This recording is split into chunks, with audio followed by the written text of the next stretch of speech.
Baldwin. Racial origin, English. Source, a given name. If you're given to poetic flights of fancy, you may find much symbolism in the fact that it is the family name of Baldwin which the locomotive has made famous from one end of the world to the other, provided, of course, you know what the name of Baldwin means. It means swift conqueror.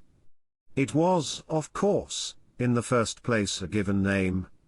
It was of Teutonic origin, and was brought into England by the Norman conquerors, who were Teutonic in blood and who, for the most part, retained their Teutonic nomenclature even after they had adopted their own language, the Celtic-influenced Latin spoken by the natives of northern France in the days when they first settled in Normandy, which was, roughly, the same period in which the Saxons of England at the time when the Normans arrived there.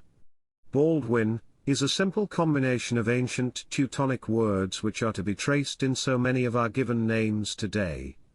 Bald meant swift or speedy and win meant conqueror.